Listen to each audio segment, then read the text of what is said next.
Columbus Small Animal Hospital, loving our work. I'm Dr. Jim Kramer. This is Buckwheat. He's a 5-year-old neutered male tabby, and he's been in a horrible accident. Poor Buckwheat, both his top and bottom jaw are both fractured and separated in the middle. It's very unusual to see a maxillary fracture like this. It separated his snout, his skull on the roof of his mouth into two pieces right down the middle. So we go into surgery, we reduce his fracture, and I'm placing a Steinman pin horizontally through the maxilla and then a figure-8 cerclage wire to pull that tightly together. And here's what it looks like on an x-ray. Buckwheat had a similar problem on his bottom jaw. If you look all the way to the right, you can see there's a loop of cerclage wire holding that together as well. Dr. Stephanie placed a feeding tube and put some barium in there to make sure it's in the right spot.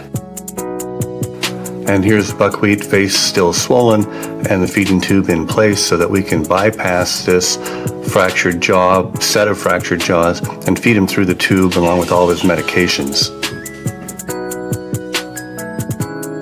And so our technician Keisha is flushing this esophagostomy tube to make sure that it's clear. And now she's giving Buckwheat some food.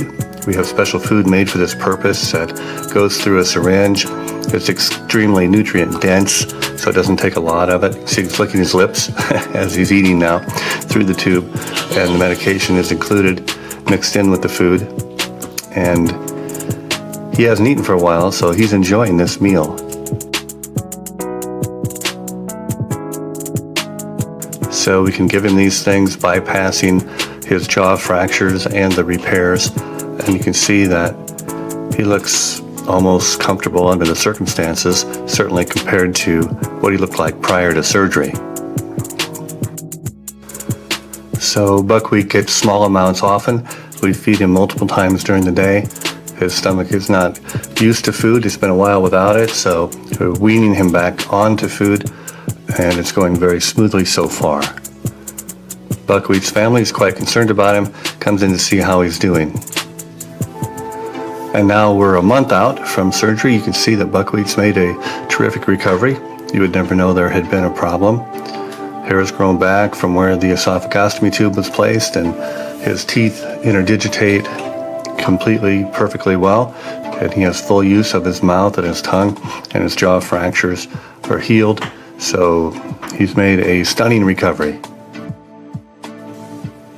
And we are not the only ones who are very happy to see that. Columbus Small Animal Hospital, loving our work.